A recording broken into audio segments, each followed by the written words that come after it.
The Boss Husband. Credit to the author. 1126-33. Ang mga pangalan po na nandito ay galing sa mga name generator. Kaya kung meron man pagkakatulad sa mga pangalan ng totoong tao o lugar, ito ay tunay na hindi sinasadya. Ang kwentong ito ay rated SPJ. Striktong patnubay sa mga walang jowa. Ito ay bawal din sa bata at matatandang walang asawa. Matapos matanggal ang ulo ni Park Jong-hyun, tumalsik ang isang pool ng mainit na dugo sa sahig. Nahaharap sa ganoong madugong eksena, pumikit si Justin at natapakan ang bangkay ni Park Jong-hyun na nagpalubog sa kanyang dibdib. Pagkatapos lamang napawiin ang lalaking ito ay medyo nakaramdam ng kapayapaan si Justin. Matigas na nakasquat, inabot ni Justin ang gaskasing katawan ni Jinky. Bagamat hindi gaanong nagdusa ang babae, natakot pa rin si Justin para sa kanyang kasalukuyang kalagayan. Mula nang dumating siya, si Jinky ay hindi tumutugon sa lahat ng bagay sa kanyang paligid. Nakatitig sa kisame ang dalaga na walang kurap na buhay sa kanyang mga mata. Natuyo na ang mga luhang kumapit sa gilid ng kanyang mga mata at ang kanyang ekspresyon ay nakakagulat na tahimik. Jinky. Sa nanginginig na mga kamay, hinaplos ni Justin ang mga pisngi ni Jinky na may pag-aatubili ng ngiti. Ayos na ang lahat, nandito na ako. Habang nagsasalita siya, tinanggal ni Justin ang kanyang jacket at dahan-daang ipinatong kay Jinky, pinuprotektahan ang kanyang nakalantad na katawan. Matapos matiyak na nakabalot siya ng maganda at mahigpit, maingat niyang tinulungan siyang tumayo.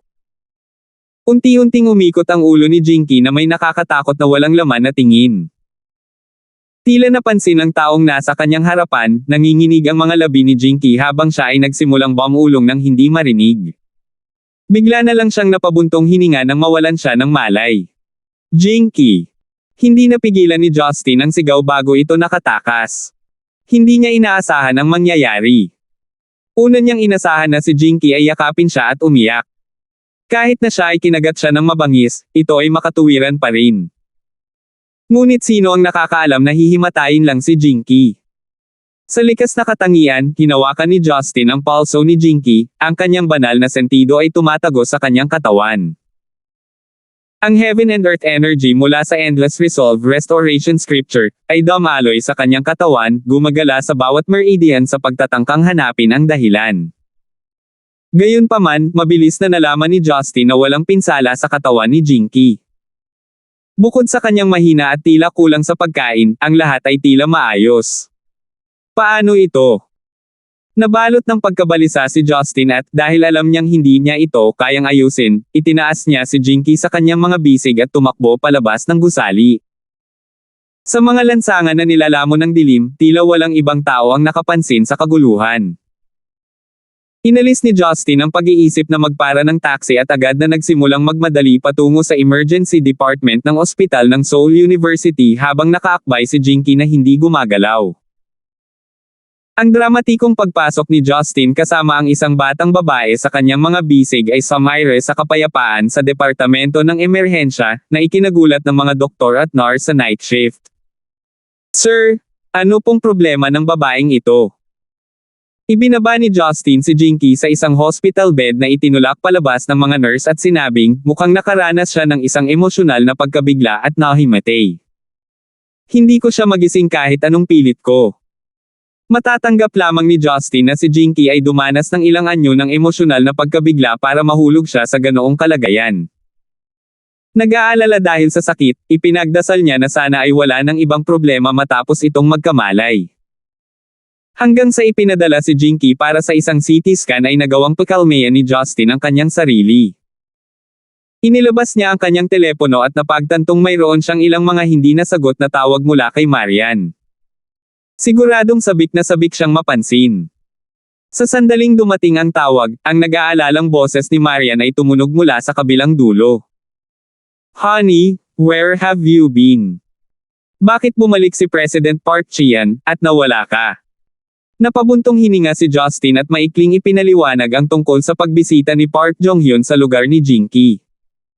Kasalukuyang nakoma si Jinky. Kasama ko siya sa ospital. Huwag kang mag-alala, walang mangyayari sa akin. Hindi inaasahan ni Marian na si Jinky ay kasangkot dito. Jinky. Huwag mong sabihing siya ay. Hindi, siya ay hindi. Ito ay isang kaluwagan na ako ay dumating ng maaga, sabi ni Justin habang pinipilit niyang ngumiti ng mapait. Kung iisipin, iyon ay isang malapit na tawag. Kung makalipas lang siya ng 1 minuto, hindi niya malalaman kung paano haharapin si Jinky sa natitirang bahagi ng kanyang buhay. Kung tutuusin, siya ang nagpabuhay kay Park Jong-hyun. Isang buntong hininga ang kumawala mula sa mga labi ni Marian habang siya ay nagpatuloy, kung gayon, ipapaalam ko kay President Park Ji-an na linisin ang kalat na ito. Maghahanda ako at pupunta sa iyo sa ospital. Ayaw ni Justin na pumunta ngayon si Marian ngunit maaaring magdulot ito ng kabaligtaran na epekto at mapagkakamalang isipin niyang nilayo niyang mag-isa si Jinky. Kaya naman, hindi siya tumutol.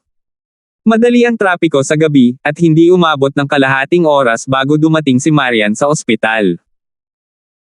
Bagamat nagsasanay siya ng mga diskarte sa paglilinang, ang pangangatawan ni Marian ay hindi kasing lakas ni Justin, kaya imposible para sa kanya na magsumikap ng walang tigil upang magpainit ng sarili. Dahil doon, nagsuot siya ng beige cashmere coat kasama ang pulang scarf. Pumasok si Marian na may 2 tasa ng mainit na kape sa kanyang mga kamay. Binili ko sila sa daan. Heto, uminom ka ng kape para magpahangin. Kinuha ni Justin ang tasa at gumaan ang kanyang kalooban habang ang bango ng inihaw na butil ng kape ay sumalakay sa kanyang mga butas ng ilong. Nagpasalamat siya kay Marian. Naging mahirap ang araw na ito. Dapat kang bumalik ng maaga at magpahinga. Umiling si Marian. Tingnan natin kung paano humakbang si Jinky. Pupunta ako kung nasaan ka man. Nag-aalala ka pa rin ba na nanliligaw ako sa ibang babae? Tumawa ng mahina si Justin. Pinaikit ni Marian ang kanyang mga mata ng may pang-aalipusta. Ano ba ang silbi ng pag-aalala? Nag-aalala ako sa kalagayan ni Jinky. Maaari rin tayong maging tapat na mga babae.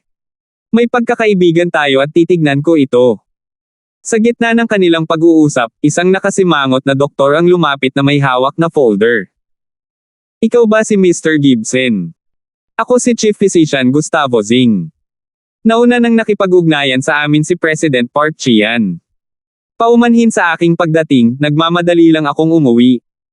Gayunpaman, gagawin namin ang aming makakaya sa pagtulong sa pasyente ni Mr. Gibson. Sa ngayon, kung gusto ninyo akong sundan sa aking opisina para sa ilang salita. Hindi inaasahan ni Justin na magiging maalalahanin si Park Ji-an kaya siya ang nagkusa na ayusin ang mga bagay sa ospital. Sinong mag-aakala na tumulong pa siya sa pagtawag sa mga doktor na nawala ng tungkulin? Logically speaking, responsable siya sa pag-aalaga kay Park Jong-hyun, gayon din sa pagharap sa gulo na naiwan ng North Boreo clan. Siya ay dapat na maging lubhang abala. No wonder isa siyang Asian business giant. Para sa kanya upang umakyat sa hagdan ng napakabilis at mahusay, hindi nagkamali na mayroon nga siyang pag-iingat na kulang sa ordinaryong tao. Nang makapasok sila sa opisina ni Dr. Zing, naupo si Justin at ang kanyang asawa sa mga upuan. Ang malungkot na ekspresyon ni Dr. Zing ay tila nagpapahiwatig ng isang masamang palatandaan habang naramdaman nila ang masamang pakiramdam na namumuo sa kanilang mga tiyan. Dr. Zing, nasa panganib ba si Jinky? Tanong ni Justin, nalilito, dahil hindi niya masabi kung ano ang problema ni Jinky. Pilit na ngumiti si Dr. Zing. Ang kanyang buhay ay hindi nasa panganib ngunit ang sitwasyon ay hindi gaanong simple. Ano ang issue? Sumagot si Dr. Zing ng isang tanong pabalik sa kanila, Mr. Gibson, nilabag ba si Miss Lee bago siya pinapasok? Narinig ko sabi ng nurse na gusot ang kanyang damit. Tumango si Justin. May isang taong may ganoong intensyon, ngunit nagawa kong pigilan itong mangyari. Hindi nakakagulat. Kung gayon, nakatagpo ba si Miss Lee ng anumang panlabas na puwersa sa kanyang ulo sa panahon ng insidente? Panlabas na puwersa. Nagsalubong ang mga kilay ni Justin habang malalim ang iniisip, sinusubukang alalahanin ang mga nakaraang eksena. Idiniin siya sa lupa nang dumating ako. Hindi ako sigurado kung paano siya napunta sa lupa ngunit maaaring nataman niya ang kanyang ulo sa proseso. Anyway, ang titig niya sa akin ay tila walang laman. Sa tabi niya, isang sabik na si Marian ang nagpasalin kay Justin para sa kanya. Habang pinoproseso niya ang kanyang mga salita, nagsimulang tumulo ang kanyang mga mata at nakaramdam siya ng lumalaking umbok ng awa sa kanyang sarili. Napabuntong hininga si Dr. Zing at nirepaso ang clip. Mr. Gibson, sa lahat ng nararapat na paggalang, ang problema ni Miss Lee ay maaaring hindi isang bagay na malulutas ng aming mga medikal na pamamaraan. Ano? Naramdaman ni Justin ang pagbagsak ng kanyang puso. Nagpatuloy si Dr. Zing sa pagdetalye. Nagkaroon ng concussion si Miss Lee at nasugatan ang kanyang cerebral cortex. Bagamat hindi ito malubha, may mga nerves na nasira. Kasabay nito, ang kanyang mentality at consciousness ay sumailalim sa matinding pagkabigla, kaya ang kanyang cognition, awareness, at emotions ay drastically impaired. Kasalukuyan siyang umaasa sa tranquilizer para matulog pero kapag nagising na siya, hindi na ito magiging maganda para sa kanya. Bago pa mag-inject ng tranquilizer ang mga nurse namin, nanginginig ang buong katawan ni Miss Lee, sumisigaw siya ng hindi, at hindi na kami makapag-communicate sa kanya. Mula sa aking maraming taon ng mga karanasan, malamang na siya ay dumaranas ng mga sakit sa pag-iisip tulad ng post-traumatic stress disorder o phobia. Sa puntong ito, nakalimutan na ni Justin na magsalin para kay Marian. Ang panloob na kaguluhan na bumabagsak sa loob niya ay tila nahuhubog bilang isang haka-haka na kamay na yamakap ng mahigpit sa kanyang puso. Nang makita ang pagbabago sa ekspresyon ng mukha ni Justin, nakita ni Marian na hindi optimistiko ang sitwasyon. Honey, anong problema? Sabihin mo sa akin. Huminga ng malalim si Justin at ipinasa ang mensahe ng doktor sa kanya. Paano ito? Hindi napigilan ni Marian ang pagpatak ng mga luha sa kanyang mga pisngi. Napabuntong hininga si Dr. Zing at sinabing, sa pangkalahatan, ang paglabag lamang ay hindi magiging sanhi ng ganoong malubhang sakit na psikolohikal. Inaasahan ko na si Miss Lee ay maaaring nasa isang hindi matatag na estado bago ang insidente o marahil siya ay nakakaramdam ng labis na pagkalungkot at pagkabigo sa kanyang buhay at damdamin. Sa katunayan, hindi siya nagkaroon ng anumang bagay na nagdulot ng nostalgia o tiyaga sa kanya. Iyon marahil ang dahilan kung bakit, pagkatapos mangyari ito, pinili na lang niyang isuko ang kanyang panloob na sarili at isara ang sarili. 11:27. Nang mapansin ang masakit na ekspresyon ni Justin, nagsimula si Dr. Zing, Mr. Gibson, nagkaroon ba ng ganoong pangyayari? Si Justin ay humigop ng kanyang tasa ng kape, na iniisip ang mapait na lasa sa kawalan ng asukal. Tungkol sa kalagayan ng pag-iisip ng dalaga, inaasahan na niya ang kalungkutan at kalungkutan sa isang tiyak na antas ngunit hindi niya namalayan na nawalan na siya ng ganang mabuhay. Doktor, paano natin mababago ang sitwasyon kung gayon? Magiging ganito na ba siya magpakailanman? Umiling si Dr. Zing. Hindi natin masasabing sigurado. Marahil ay gumaling ang pasyente sa kanyang sarili ngunit may posibilidad na siya ay lumala. Matapos marinig ang mga pagsasali ni Justin, isang alaala ang biglang lumitaw sa isip ni Marian tungkol sa minsang sinabi ng dalaga sa kanyang apartment. Habang nakikitungo sa maraming lubos na hindi mapaglabanan ng mga puwersa, posible ba talaga para sa isang batang babae na walang anumang background na maiwasan ang ilang mga bagay sa kanyang sariling paraan? Naiinggit ako sa iyo ng sobra. Sa pag-iisip sa mga ito, hindi napigilan ni Marian ang matinding pagkakasala na tumama sa kanya. Kasalanan kaya niya na si Jinky ay nasa ganitong pagbagsak. Gayunpaman, tama lang ang ginagawa niya. Bakit masakit ang puso niya? Bakit siya nakaramdam ng sobrang pagkakasala, labis na pagsisisi? Ang lahat ng mga bagay na ito ay nagsimulang dumaloy sa puso ni Marian, na naging sanhi ng pagkalungkot at pagkabalisa ng babae. Sa sandaling ito, isang mainit na kamay ang humawak sa nanginginig na kamay ni Marian. Tumangala si Marian para malaman na umalis na si Dr. Zing sa opisina. Ang kanyang mga tingin pagkatapos ay nakasalubong kay Justin, na nakatingin sa kanya sa pinakamamahal na paraan na maiisip. Huwag mong masyadong isipin ito. Ito ay ganap na walang kinalaman sa iyo. Hindi ikaw ang nag-utos kay Park Jong-hyun na gumawa ng masama. Hindi magandang bagay ang walang ingat na pananagutan sa isang bagay na hindi mo ginawa. Naramdaman ni Marian ang mainit na luha na nagsimulang tumulo sa kanyang mga mata at pinigilan niya ang mahinang hikbi. Hindi ba ako isang malamig na masamang babae? Hinailan ni Justin ang kanyang kasintahan sa isang malugod na yakap, marahang hinaplos ang buhok ni Marian at hinahaplos ang kanyang likod. Kung ikaw ay itinuturing na masamang babae, kung gayon ako ang pinakamasamang tao na nabuhay kailanman. Hindi ka nagkamali. May mga bagay na hindi natin kontrolado sa buhay. Maniwala ka sa akin, hindi kailanman kinasusuklaman ka ni Jinky. Talaga. Oo, syempre. Iniswipe ni Justin ang isang hinlalaki sa butil ng mga luhang nagbabantang tumulo mula sa gilid ng kanyang mga mata. Nakangiti siyang bumangon. Halika, tingnan natin si Jinky. Kumurap si Marian sa bahagyang pag-aalinlangan, pagkatapos ay tumango ng mahina at tumayo. Naglakad ang dalawa sa tahimik na koridor ng ospital at nakarating sa ward ni Jinky, kung saan ang isang nurse ay katatapos lang mag-set up ng drip. Pag-alis, isinara niya ang pinto sa likod niya na may mapayapang ngiti sa kanyang mukha.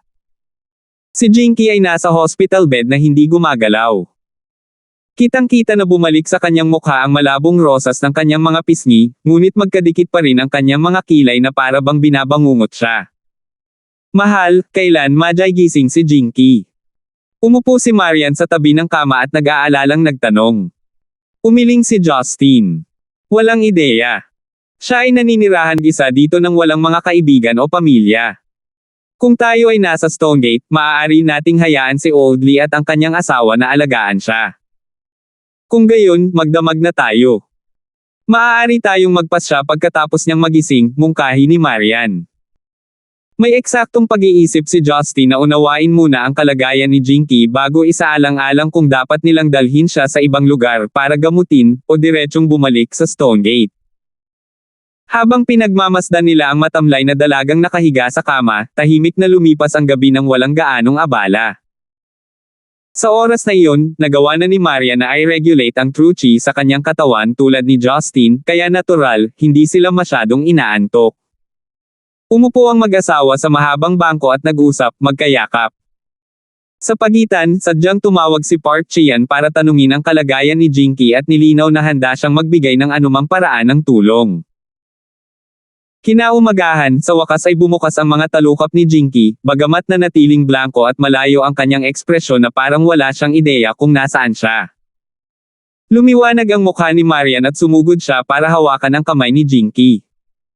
Jinky, gising ka na. Ano ang nararamdaman mo? Tumitig si Jinky kay Marian ngunit walang tugon. Sa halip, sinabi niya, nauuhaw. Nauuhaw. O, buhusan kita ng tubig. Bagamat may kakaibang kutob si Marian, binuhusan pa rin siya ng isang baso ng maligamgam na tubig.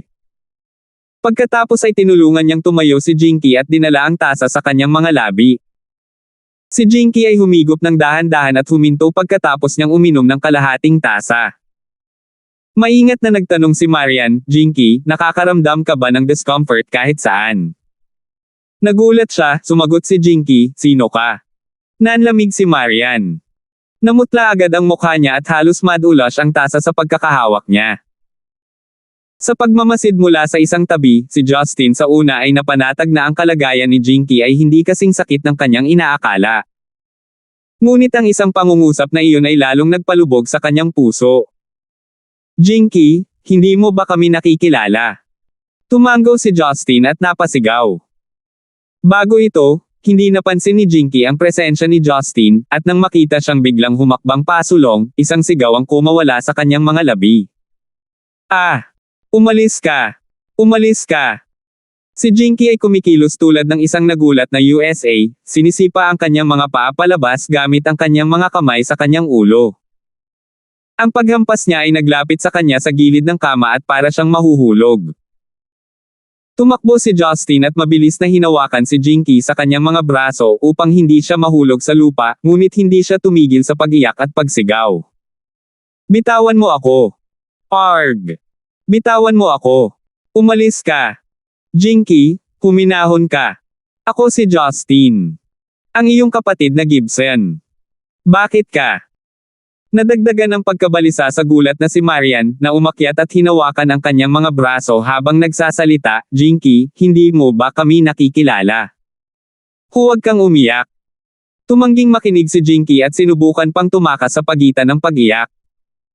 Sa pilitang niyakap ni Marian ang katawan ni Jinky at sinabi kay Justin, "Honey, lumabas ka. Mukhang natatakot si Jinky sa iyo." Mukhang napagtanto ni Justin na ang kanyang hitsura ay, sa katunayan, ay nagpagulo kay Jinky. Nag-aalala siyang tumango at nagpatuloy na lumabas ng silid. Sa katunayan, kasunod ng paglabas ni Justin, ang silid ay bumagsak sa una nitong kalmado. Si Jinky ay kahawig ng isang gulat na maliit na kuneho. Ang kanyang natatakot na mga mata ay napuno ng luha, habang niyayakap niya si Marian gamit ang kanyang nanginginig na katawan. Ang kaninang kaguluhan ay nakaagaw ng atensyon ng mga morning shift nurse at tumakbo sila papasok para tingnan. Mabilis, tinulungan nila si Jinky na paalisin si Marian at tiniyak siya habang inihiga siya sa kama. Isang nasa katanghaliang gulang na nurse ang nagpakawala kay Marian ng isang string ng mga salitang Korean, ngunit wala siyang maintindihan kahit isang bagay. Kaya, kinaladkad niya siya palabas ng ward. "Sir, Madam, mentally unstable po ang pasyente simula pa kagabi. Hindi po ba nabanggit ng doktor kanina na kailangang suriin muli ang kanyang kondisyon? Please refrain from provoking the patient in the future." Malakas na nagtaka si Justin, "Nurse, bakit takot na takot si Miss Lee nang makita ako gayong maayos naman siya sa asawa ko?" Kumunat ang noo ng nurse. "Batay sa aking mga nakaraang karanasan, ang partikular na stimulus para sa pasyente ay mga lalaki. Pagkatapos na lumabag, maraming mga batang babae ang nagiging hindi matatag sa pag-iisip at hindi nila kayang lumapit sa sinumang lalaki." Nang marinig ito, nakaramdam si Justin ng kirot sa kanyang dibdib. Hindi niya inaasahan na si Jinky ay pahihirapan ng ganito ng husto. Baka sa mukha niya ang kawalan ng paniniwala, lumingon si Marian para tingnan si Jinky, ang binibini na takot at hingal na parang isang walang magawang maliit na batang babae na umaasang makahingi ng ginhawa mula sa kanyang mga magulang. Ano ang ginawa ng napakarilag na babaeng ito na may magandang kinabukasan at nauwi sa ganito? Wala siyang napala, at sa halip, tiniis ang lahat sa katahimikan sa lahat ng panahon. Hindi makatiis si Marian na tumingin kay Jinky. Habang mas nakikita niya siya sa hindi matitiis na estadong ito, mas sinisisi niya ang sarili sa pagbibigay inspirasyon sa mga kaganapang ito, direkta man o hindi. Wala nang lakas si Justin para aliwin si Marian. Makalipas ang kaunti sa isang oras, dumating ang isang psychiatric specialist mula sa ospital ng universidad upang i-diagnose si Jinky. Gayunpaman, hindi siya magawang lapitan ng lalaking doktor. Kinailangan nilang tumawag sa isang babaeng doktor. Ang mga pagsusumikap sa diagnostic ay halos walang saysay, dahil ang kaisipan ni Jinky ay gumuho mula noong insidente at nagkaroon siya ng matinding takot sa mga lalaki. Bukod pa rito, ang nakababahala na kalubhaan nito ay nakalock sa karamihan ng kanyang mga alaala, na nagresulta sa kanyang kawalan ng kakayahang makilala ang sinuman sa kanyang paligid. Hindi lang sina Justin at Marian. Hindi nakilala ni Jinky si Park Chian, Sheila, gayon din ang iba pang miyembro ng pamilya Park. Kahit na ang isang matandang tulad ni Park Chian ay sapat na upang si Jinky ay matakot sa isang sulok. Nang makita ang tahimik at magalang na guro na dati niyang kilala na kumikilos na parang sugatang kuting at sa kaawa-awang kalagayan, hindi napigilan ni Sheila ang mga luhang umaagos sa kanyang mukha.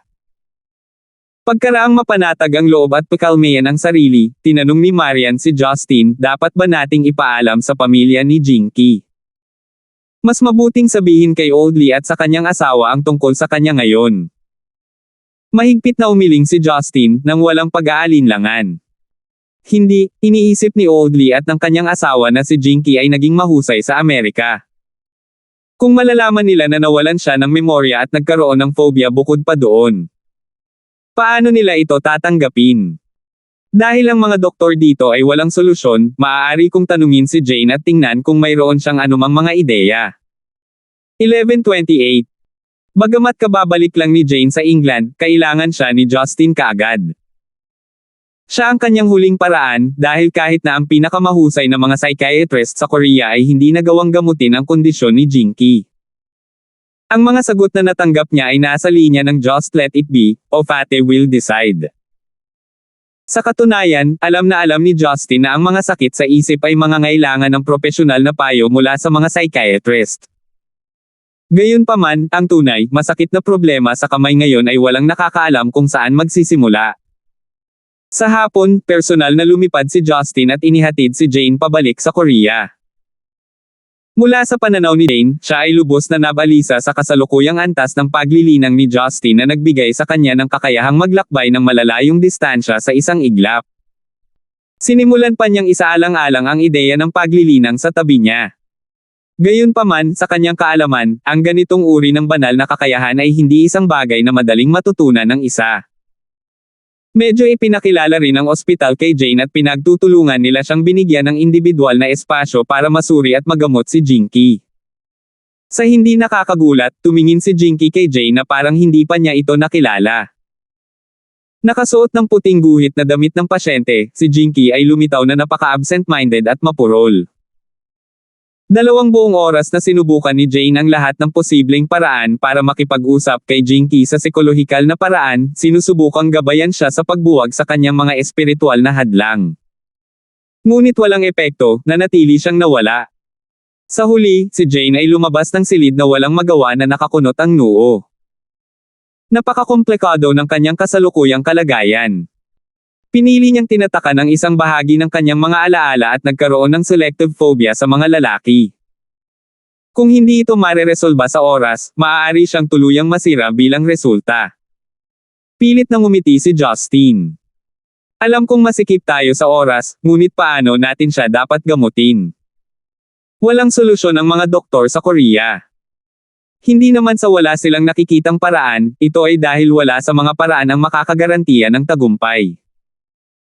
Sa pangkalahatan, mayroong ilang mga paggamot tulad ng hypnotherapy, cognitive therapy, compulsive therapy, situational therapy, at ilang iba pa. Gusto ko munang subukan ang hypnotherapy. Kung maiiwasan natin ang pinanggagalingan ng takot ni Miss Lee gamit ang psikolohikal na pahiwatig, maganda iyon. Kung hindi ito gagana, maaari tayong sumubok ng iba. Dahil nanatili sa ospital hanggang ngayon, agad na nagtanong si Marian nang marinig ang salitang hypnotherapy. Mapanganib ba ito? Napangiti si Jane habang umiiling. Kung sa anumang punto ang pasyente ay nasa panganib, maaari nating ihinto ang paggamot. Mayroon akong karanasan sa larangang ito, kaya huwag mag-alala. Dinala ni Jane si Jinky sa isang tahimik na silid at nagsagawa ng serye ng paghahanda para sa hypnotherapy. Hindi na nagtanong pa si Justin kaysa sa kanya dahil hindi siya kilala dito. Nang makita ang matigas na Simon Gott sa mukha ng kanyang kasama, tinapik niya ang balikat ni Marian at sinabing, "Marian, bakit hindi ka muna bumalik sa Parks Residence? Sa tingin ko, okay tayong lahat dito. Nandito ako para magbantay. Siya nga pala, sabihin mo kay Sheila na huwag masyadong mag-alala, palaging may paraan." Alam ni Marian na tama si Justin. Kahit na manatili siya, wala siyang maitutulong. Tahimik siyang tumango bilang pagsang-ayon. Nang malapit na siyang umalis, gayunpaman, hindi niya maiwasang magtanong, "Mahal, kung haantong sa ganito si Jinky habang buhay, ano ang gagawin mo?" Nagulat si Justin sa tanong niya. Huminto siya saglit bago sinabing, "Hindi naman ako direktang may pananagutan. Sa palagay ko maibabalik ko lang siya sa Stonegate at maging tapat kay Oldley at sa kanyang asawa. Kahit nagalit sila sa akin, aalagaan ko ang kanilang pamilya kahit anong mangyari." Si Marian ay nakaplaster sa isang mapait na ngiti na parang alam na niya. Minsan, parang tama kapag ginagawa mo ito, ngunit ang kinalabasan ay palaging nagpapabigat sa akin. Alam ni Justin ang iniisip ni Marian ngunit walang masabi. Hindi lang dahil si Jinky ay laging may hawak na posisyon sa kanyang puso, kundi dahil din sa mahigpit na pakiramdam ng responsibilidad ng pagiging isang lalaki. Hinding-hindi niya iiwan si Jinky na mag-isa sa ibang bansa at hindi na niya muling susunduan. Hindi na nagsalita pa si Marian bago siya tahimik na tumalikod para umalis at bumalik sa Parks. Sa katunayan, kailangan din niya ng espasyo para sa kanyang sarili. Ang lahat ng nangyari sa ospital ay tila unti-unti siyang sinasakal. Makalipas ang humigit kumulang 2 oras, lumabas si Jane sa pansamantalang opisina. Si Justin ay nakatayo sa tabi ng pinto, naghihintay ng mga update. Paano nangyari? Inip na udyok ni Justin. Ang karaniwang misteryosong ekspresyon ni Jane ay lumitaw ng isang beses. Nabigo ito. Si Miss Lee ay ganap na hindi nakapasok sa malalim na hypnosis. Sa sandaling ilabas namin ang kaganapan, mawawalan siya ng katatagan ng pag-iisip at ang bilis ng tibok ng kanyang puso. Hindi ako nang ahas na magpatuloy. Humakbang si Justin at ipinatong ang kanyang mga kamay sa mga balikat ni Jane. Jane, alam kong hindi ito madaling gawain. Pero nakikiusap ako na pagalingin mo siya. Hindi siya mabubuhay ng ganito, nasa 20s pa lang siya. Napakaraming hirap ang pinagdaanan niya para mabuhay ang sarili at pamilya nitong mga nakaraang taon. Paano ko iiwan ang paghihirap niya nang hindi niya inaani ang bunga ng kanyang pagsusumikap? Nang makita ang namumulang mga mata ni Justin at ang pagkabalisa na nagmumula sa loob, hindi napigilan ni Jane ang mapait na ngiti sa kanyang mukha. Bakit ka nag-aalala at nag-aalala tungkol sa ibang mga babae, ngunit hindi kahit isang beses para sa akin? Nahiya si Justin. Maingat niyang binawi ang kanyang mga kamay at sinabi sa boses na may halong kahihiyan, iba ka sa kanya. Magkaibigan tayo. Mabubuting kaibigan, matapos ang lahat ng mga taon na ito, pagkatapos ng lahat ng nagawa ko para sa iyo, isa pa rin akong mabuting kaibigan sa iyo, bulong ni Jane, kagat-kagat ang kanyang mga labi. Isang nag-aatubili ng ngiti ang bumungad sa kanyang awkward na mukha. Paano mo nasabi sa akin ang mga malupit na salita sa ganoong kamwang paraan? Naramdaman ni Justin na tumibok ang kanyang puso. Parang tinapa ang utak niya, at parang may buto ng isda sa lalamunan na halos mabulunan siya. Sa nagsusumamong mga mata, tinitigan niya nang hindi kumukurap si Jane. Jane, matagal na talaga akong napagod ng ganito. Iwanan muna natin ang paksang ito sa ibang pagkakataon, pakiusap tulungan mo muna akong ibalik sa normal si Jinky. Si Jane ay nakagawian na nag-swipe ng isang kamay sa gilid ng kanyang mga mata at huminga ng malalim. Ang tanging tao sa mundong ito na maaaring hayaan ang mamamatay tao na kanyang kamahalan Pluto ay malamang na ako. Kinagat ni Jane ang kanyang mga labi sa isang nakakahiya sa sarili.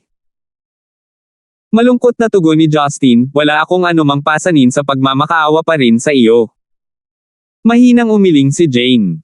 Sa totoo lang, may ideya ako. Ano ito? Wala na si Miss Lysander, tama ba? Malakas na nagtaka si Justin, ano ang mali? Paano ito nauugnay kay Marian? Hiniling ko na bumalik siya sa bahay upang magpahinga. Nakangiting tumango si Jane. Tandaan ang sinabi ko dati. Para labanan ang ganitong uri ng sakit, maaari tayong gumamit ng situational therapy at compulsive therapy. Paano? Tanong ni Justin. 2 beses na pinulupot ni Jane ang isang daliri kay Justin, sinenyasan itong ipahiram sa kanya ang isang tainga. Natarante si Justin, ngunit mas lumapit pa rin siya kay Jane. Nang matapos magsalita si Jane, halatang lumubog ang ekspresyon ni Justin. Nag-alinlangan siya bago magsimula, ito. Hindi katakataka na kailangan mong itanong kung gagana ito sa Marian dito. Nagkibit balikat si Jane. Iyon lang ang naiisip kong alternatibo. Kung sa tingin mo ay hindi nararapat, maaari na lang tayong manatili sa talamak na therapy. Marahil ay gagaling si Miss Lee ng mag-isa balang araw. Pero sa nakita ko, malamang na lumala ang kanyang kalagayan sa paglipas ng panahon. Kung tutuusin, kapag walang lalaking lalapit sa kanya, magiging mahirap ang kanyang buhay. Isang malalim na pagsimangot ang lumitaw sa mukha ni Justin. Tama ang sinabi ni Jane. Halos imposibleng ilagay si Jinky sa isang kapaligiran na may mga babae lamang para sa pangmatagalang paggamot.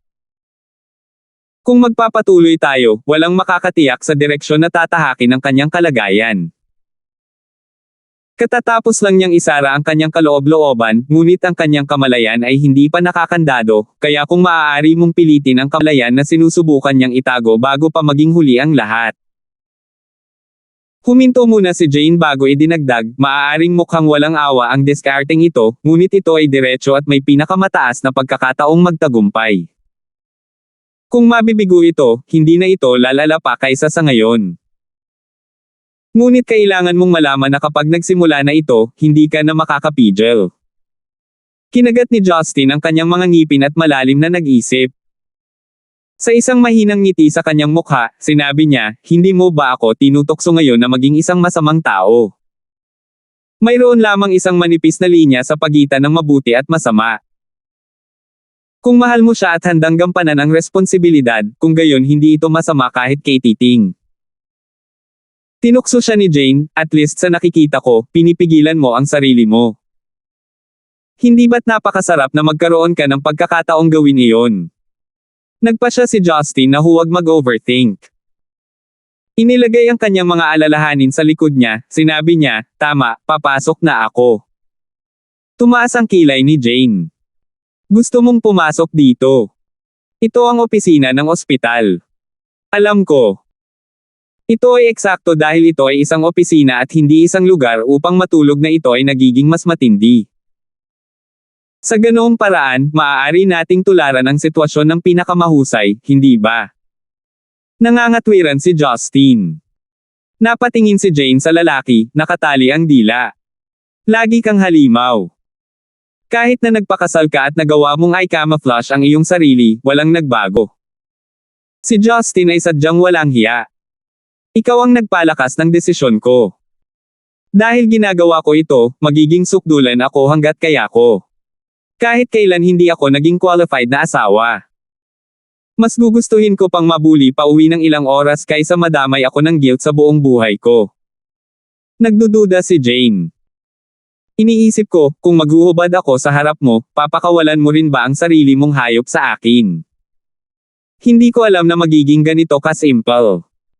Nang marinig ito, nagulat si Justin. Dali-dali siyang pumasok sa opisina at sinara ang pinto. 11:29. Orihinal na nakaupo ng tahimik sa leather chair, napatalon si Jinky nang makita ang kanyang bagong bisita na kakapasok lang sa opisina. Agad siyang namutla nang makita kung sino iyon. Sa pag-ikot, si Justin ay tinanggap ng imahe ng natigilan, nawawalang dalaga at naramdaman niya ang dating napakalaking determinasyon sa kanyang puso sa isang kapansin-pansing hakbang. Humakbang siya pasulong. Napasigaw si Jinky. Ibinagsak niya ang sarili sa upuan at tumakbo sa likod nito. Siya ay nawalan ng malay at hindi naglakas loob na titigan si Justin.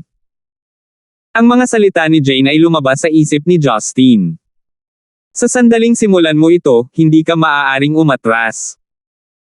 Kung aalis siya pagkatapos ng menor de edad na takot na ito, papalala lang ito sa kalagayan ni Jinky. Ang pagwawalang bahala sa kanyang pag-iisip, ang resolusyon ay kumislap sa mga mata ni Justin habang ang anumang pahiwatig ng sangkatauhan sa kanyang mukha ay naglaho.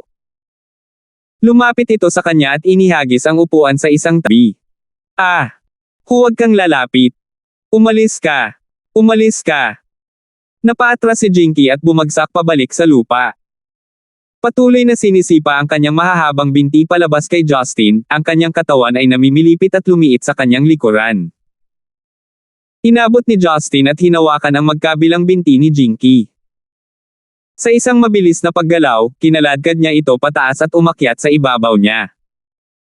Sa pagkakataong iyon, siya ay nakulong, hindi makagalaw. Buong lakas siyang nagpaikot-ikot sa paligid, ngunit nagdulot lamang ito ng paglapit sa kanilang mga katawan. Sa bawat paghatak niya, mas nararamdaman niya ang lakas at kapangyarihan ng lalaki. Sa harap ng maselang babae, naaamoy ni Justin ang halimuyak sa katawan ni Jinky na may amoy ng disinfectant sa ospital. Naramdaman niya ang pares ng malambot at malalambot na bundok ni Jinky na dumahigit ng mahigpit sa kanyang dibdib, nakausli ang nakataas na mga utong nito sa manipis na layer ng cotton fabric. Namumula ang takot na mukha ni Jinky. Nakapikit ang mga mata niya habang tumutulo ang malalaking butil ng luha mula sa gilid. Siya ay dinaig sa matinding takot na nakalimutan niyang sumigaw, ang kanyang mga kamay ay nakapulupot na parang sugatang kuting. Jinky, wala ka ba talagang naaalala sa akin? Tanong ni Justin sa mahinang boses. Napabuntong hininga si Jinky habang sinisilip niya ang kanyang buong pilikmata ngunit agad ding pumikit muli. Ako si Justin, ang Kuya Gibson mo. Wala ka bang naaalala? 2 taon na tayong magkakilala. Kami ng tatay mo na si Oldley ay magkasamang nagmamay-ari ng isang stall sa palengke. Nakapunta na nga ako sa bahay mo para kumain. Sabay kaming dumalo sa mga pagtitipon ng mga kasamahan. Wala ka na bang naaalala? Tanong ni Justin, hindi makapaniwala. Mariing umiling si Jinky. Ikaw, umalis ka, hindi kita kilala. Ang sakit ay dumaan sa mga iris ni Justin. At tubili, pinilit niyang ngumiti ng mapait. Patawarin mo ako, pero hindi ko kayang makita kang ganito habang buhay. Habang bumababa ang mga labi ni Justin pagkatapos ng huling salita. Dinala niya sila kay Jinky at hinalikan siya ng mariin. Nanlaki ang magagandang mata ng dalaga, halatang pagkabigla ang ipinakita sa kanila. Tumulo ang mga luha sa sahig mula sa mga mabituing mata na nag-uumapo sa takot at pagkabalisa. Ang lamig sa mga labi ni Justin ay tila nagpaalerto sa kanyang sentido, na nagpapadala ng mga jolts ng adrenaline na dumadaloy sa kanyang katawan. Kasabay nito, ang kanyang mga hormones ay tila sarado ang kanyang isip habang ang pagnanasa ay pumalit at pinalalakas ang kanyang pagnanasa. Ang tunay na humila kay Justin sa ilalim ay ang kaawa-awang ekspresyon sa mukha ng dalaga. Ito ay simpleng hindi mapaglabanan. Ma'am. Ang mga hilanghing na kumawala sa lalamunan ni Jinky at tumusok sa eardrums ni Justin ay nagsilbi ng isang mapang-akit na himig na kumakalat sa kanyang kaluluwa. Bagamat ang kanyang figure ay hindi karaniwang inilarawan bilang akit-akit, ang kanyang mga proporsyon ay walang kapintasan. Lalo na ang kanyang mahaba, balingkinita na mga binti na lubos na nagpaganda sa kanyang pambihirang artistikong kagandahan. Marahil dahil sa kanyang pangmatagalang kahinhinan, ang dampi ng kanyang pagkababae ay nadama na kakaiba, at walang buto. Bagamat walang likas na erotisismo tulad ni Jincel, ito ay walang mas mababa kaysa doon. Isang malaking turn-on para sa kanya ay ang maliit, masunurin na kilos na nakaukit sa mga buto ng dalaga. Ang resultang imahe ng kanyang pag-ungol sa gitna ng paglabag ay isang nakamamatay na tanawin na pumukaw ng awa sa sinumang buhay na tao. Hindi mapakali si Justin na suriin ang iniisip ni Jinky sa sandaling iyon. Ang gawain niya ngayon ay gawin ang mga utos ni Jane, ay reenact ang anumang sakit na naidulot noon kay Jinky, at pilitin siyang harapin ang kalunos-lunos na alaalang ito. Dahil doon, sinimulan ni Justin na putulin ang damit ni Jinky gamit ang dalawang kamay. Hinugot niya ang cotton pants niya hanggang sa kanyang tuhod, pagkatapos ay tinanggal ang huling layer ng kung ano man ang nagpapanatili sa kanyang buo. Nalantad sa bukas, ang balat na gering ni Jinky ay kahawig ng texture ng pinong seda. Isang light prod mula kay Justin ang kailangan para makulayan ito ng isang magandang kulay rosas na kulay. Ang palalong mga daliri ni Justin ay dumausda sa kanya, na ginagaya ang paggalaw ng plakang sa isang string instrument. Nakabalot sa kanyang mga daliri ang napakalaking pakiramdam ng lamang, napakapino at mahina na kahit si Justin ay maingat sa pasulong. Sa panahon ng panatikong halik, hinaplos ng dila ni Justin ang sariling dila ni Jinky, na sadyang lumambot at walang sigla sa kanyang bibig. Tuluyan na siyang sumuko sa paglaban at nagpatuloy sa pag-ungol sa pagitan ng pantalon habang nangingilid ang kanyang mga luha sa kanyang mga mata. Sa ilalim, hindi siya nabigyan ng pahinga habang patuloy na pinahihirapan siya ni Justin. Ang kanyang katawan ay tila nagkaroon ng sariling pag-iisip nang magsimula itong umindayog sa ritmo ng kanyang mga galaw. Bumigat ang paghinga ni Justin at nang mapagtanto na ang kanyang pondiya sa ibaba ay nagbabantang sabog na, kusang nawala ang anumang pag-aalinlangan sa huling hakbang. Wala nang balikan ngayon. Binuhat ni Justin ang batang babae sa kanyang mga bisig at inilapag sa leather na upuan, kasama ang mahaba at payat na mga binti ni Jinky na maluwag na nakapatong sa magkabilang gilid ng balakang ni Justin. Sa pagitan nila ay may isang matipunong haligi na nakatayong matangkad na parang mabangis na hayop, na handang salakayin ang pugad ng biktima nito. Bagamat labis na natakot si Jinky, hindi nagsisinungaling ang kanyang katawan at mga kilos. Ang halumigmig na walang tigil na tumutulo sa mga floorboard ay nagpahayag na ang dalaga ay handa ng maging isang babae. Ibinaon ni Justin ang kanyang ulo sa pagitan ng mga bukol ng lamang at huminga ng malalim. Kiputin mo lang ako kung gusto mo. I deserve it anyway. Kinagat ni Justin ang kanyang mga ngipin at biglang ibinaba si Jinky sa kanyang mga hita. Sa ikalawang paglapag niya sa kanyang baras, naramdaman niya na parang napunit niya ang isang nakakatakot na layer ng papel na pelikula na hindi ginalaw sa loob ng 2 taon. Sa biglaang paghatak, nanigas ang katawan ni Jinky at napaungol siya ng masakit. Ah! Hayaan mo! Bitawan mo ako! Napaluha ang babae at sa sumunod na sandali, sinumpa niya ang leeg ni Justin bilang depensa. Si Justin ay may matigas na pangangatawan, kaya hindi siya nag-aalala tungkol sa pagpunit ng anumang mga daluyan ng dugo. Hindi niya ito pinansin dahil sa galit na bumaon ang mga ngipin sa kanya ng dalaga. Ipinulupot niya ang kanyang mga kamay sa manipis na baywang ni Jinky at pinilit itong pakinisin ang kanyang kurbadong pang-ibaba sa kahabaan nito. Kasabay ng tuloy-tuloy na kalabog na nagmumula sa kanilang punto ng pakikipag-ugnay, ang makitid na butas ng dalaga ay nagsimulang lumaki habang nababawasan ang tensyon. Ang anumang lakas para labanan siya ay tila naiwan sa katawan ni Jinky habang siya ay sumuko sa manipulasyon ni Justin, humahagulgol sa tila isang pinagsama-samang paghihirap at kasiyahan. Ang sandaling iyon ang unang pagkakataon na nakaranas si Jinky ng sakit at saya bilang isang babae. Unti-unting ipinamahagi ni Justin ang heaven and earth energy sa katawan ni Jinky upang ayusin ang ilang mga nasirang tisyo sa kanyang katawan.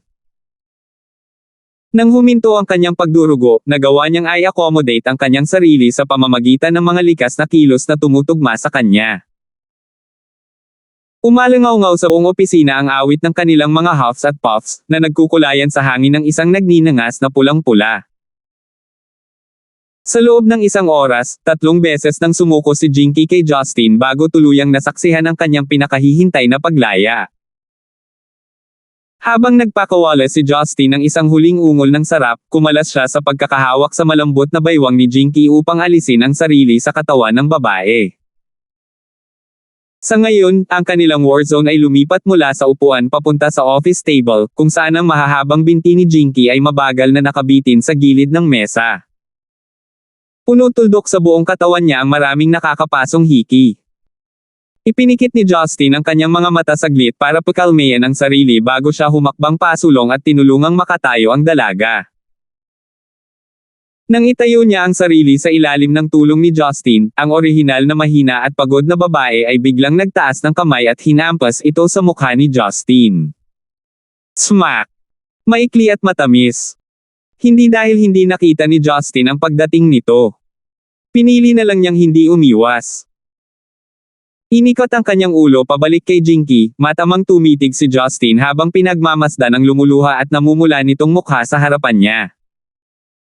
With an awkward grin, itinaas niya ang isang palad sa kanyang nasusunog na pisngi. Jinky, ikaw. Hayop ka. Kinagat ni Jinky ang kanyang mga ngipin habang siya ay lumuluha ng galit. Isang bahid ng kalungkutan ang dumaan sa mga mata ni Justin, ngunit ito ay sinamahan ng kaiganhawahan at saya.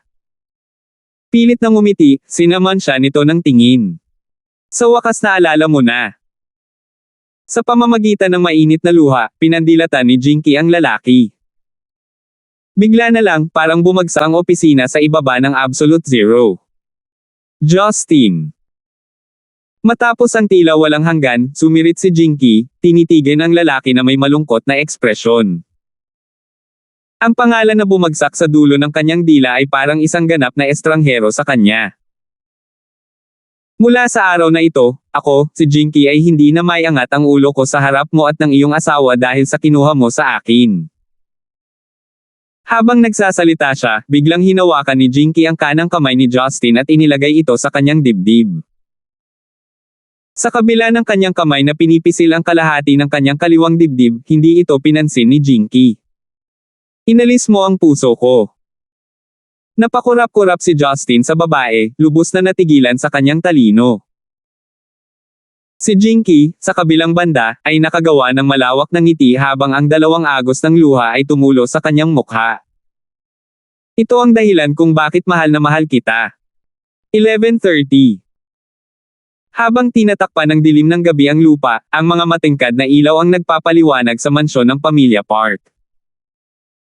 Nang umuwi si Park Chian at natanggap ang ulat mula kay Yoonjong, isang alon ng galit ang bumungad sa kanya. Agad niyang tinawagan ang buong batch ng mga bodyguard at kasambahay na palitan, at hindi nagtagal, napuno ng mga bagong mukha ang napakalaking tirahan. Ang pangako ni Yoonjong ay nakakuha sa kanya ng promosyon sa posisyon ng Chamberlain, ngunit nanatili ang kanyang pangunahing tungkulin bilang bodyguard ni Sheila. Maya-maya ay oras na ng hapunan. Nakapagtataka, makikita si Park Chian na nakaupo sa kanyang upuan sa hapagkainan. Ang magkaroon ng magandang gana habang kumakain kasama ang kanyang mahal na apo ay walang alinlangan na isang bagay na pampalakas ng mood. Sheila, kunin mo ang king crab na ito. Hindi lang mababa ang taba ng seafood, ngunit masustansya din ito. Tingnan mo ang iyong maliit na pisngi, hindi masyadong maganda ang iyong kutis sa mga araw na ito, ang sabi ni Park Chian habang buong pagmamahal niyang sinasalok ang iba't ibang pagkain. Tinitigan ni Sheila ang maliit na bundok na unti-unting nabuo sa plato sa kanyang harapan. Lolo, hindi ako makakain ng ganoon karami. Tsaka hindi ka palang ba gumaling sa sakit mo? Dapat kumain ka pa. Tawa ng tawa si Park Chian. Tingnan mo ang katawan ni Lolo. Salamat sa kahangahangang medikal na kasanayan ni Mr. Gibson, hindi na ako nagkukulang sa nutrisyon na kailangan ko.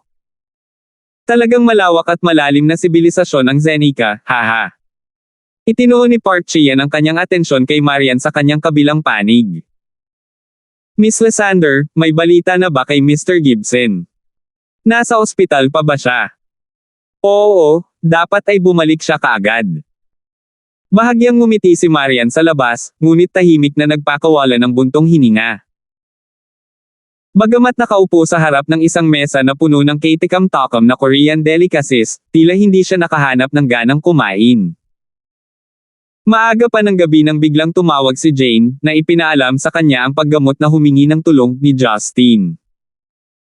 Nang marinig ang kanyang paliwanag, si Marian ay natigilan sa kinatatayuan. Kahit na si Justin ay medyo roguish, hindi siya isang tao na magtatangka na itago ang kanyang mga aksyon o nangangailangan ng isang tao na magsalita para sa kanya. Dahil doon, makatuwirang isipin na si Jane ang nagkusa na tumawag. Bagamat idiniin ni Jane na wala itong pagsasaalang-alang para sa kalagayan ni Jinky at na ito ay delikado, sapat na malinaw na ito ay para sa kapakanan ni Marian. Ito ay upang sapat na ihanda ang kanyang isip tungkol sa pagkakasangkot ni Justin kay Jinky. Sa katunayan, alam ni Marian ang desisyon ni Justin bago pa man siya umalis sa ospital. Gayunpaman, hindi pa rin niya mapigilan ang hinaing at galit na bumabalot sa kanya. Pakiramdam niya ay sumikip ang kanyang dibdib dahil sa pinaghalong masalimuot na emosyon at damdaming bumabagsak sa kanyang puso. Kung ang compulsive therapy ay makatutulong kay Jinky na maibalik ang kanyang memorya, walang alinlangan na bumuti ang pakiramdam ni Marian at mas mababawasan ang pagkakasala sa dalaga. Gayunpaman, sa pag-iisip na ito ay magiging kapinsalaan ng kanyang relasyon kay Justin, ang pag-iisip mismo ay nagparamdam kay Marian na labis na naagrabyado. Nakalulungkot na pagtanto ni Marian na hindi niya talaga kayang galitin si Justin. Pagkatapos ng maraming pangyayaring ito, ibinigay na mayroon silang hindi mabilang na mga argumento sa mga usaping iyon. Sa kabila nito, habang siya ay lalong umaasa kay Justin at nagkaroon ng mas malalim na pag-unawa sa kanyang paglaki at pinagmulan. Gaano man siya kawalanggana na aminin, hindi maikikailan na si Rebecca at Yuna ay naging napakalapit kay Talia, Roslyn, Joyce, at sa iba pang mga babae na parang pamilya sila. Kahit ang batang Leia ay hindi nag-abala na iligtas ang kanyang mukha bilang isang ina. Sa ngayon, nagsimula na siyang magbitiw sa kanyang sarili sa kahirapan. Sa paglipas ng panahon, nasanay na siyang makakita ng mga pulutong ng mga kababaihan na umiikot sa kanyang asawa. Paminsan-minsan, nakakaramdam pa rin siya ng kawalang kasiyahan, at ang ganitong uri ng patuloy na panloob na tug of war ang nagbigay kay Marian ng hindi mapakali na pakiramdam sa kanyang dibdib. Ito ay maaaring magpakailanman ay mananatiling buhol na hinding-hindi niya malalagpasan, at ang magagawa lang ni Marian ay subukan ang kanyang makakaya na huwag mag-overthink. Habang tulala si Marian, tila may mga gumagalaw sa pintuan.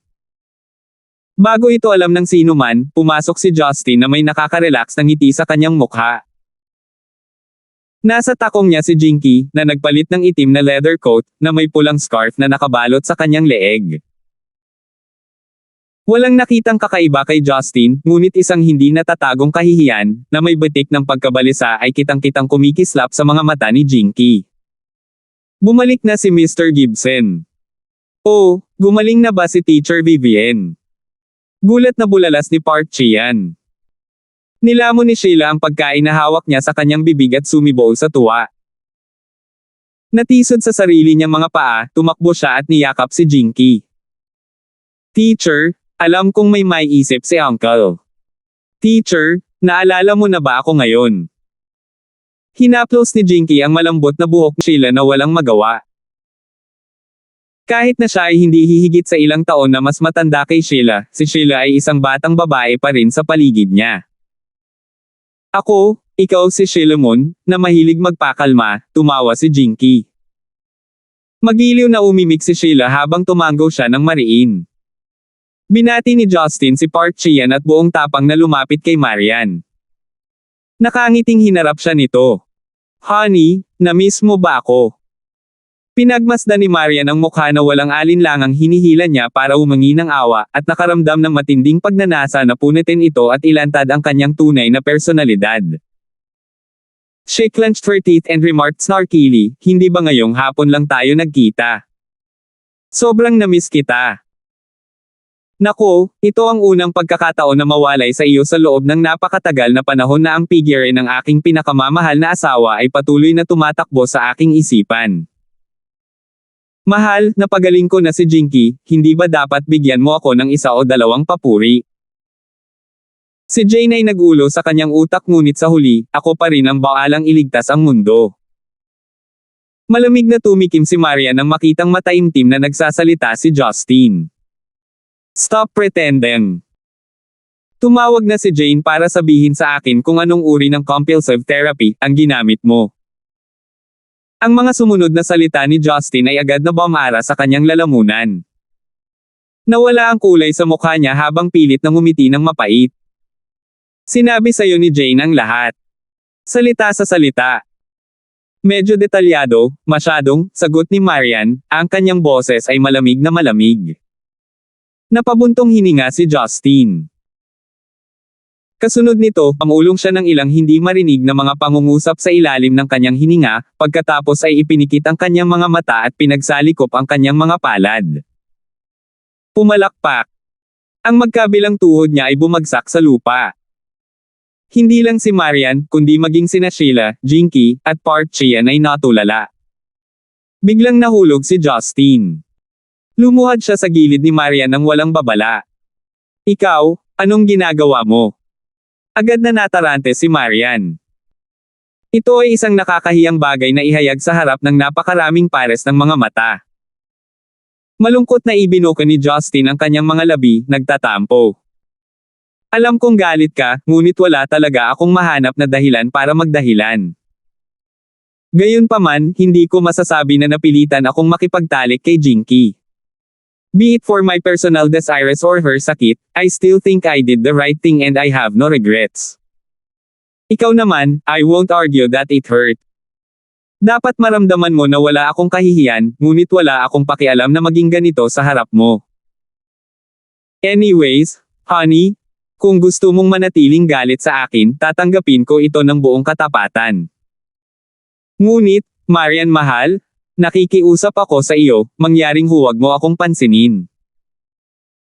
Kung hindi mo ako kakausapin, mas masahol pa iyon kaysa sasaksak ako ng kutsilyo. Sa totoo lang, hindi lang ito ang dahilan ng galit ni Marian. Masipag niyang tinulungang makatayo si Justin at pinarusahan, ang tanga Justin, mayroon ka pa bang kaunting pagpapahalaga sa sarili? Bumangon ka. Ngumisi si Justin ng mapupungay ng ngiti na walang kahihiyan na makikita sa kanyang mukha. Parang sanay na sanay kang ma-provoke sa akin samantalang ako sanay na walang hiya sa tabi mo.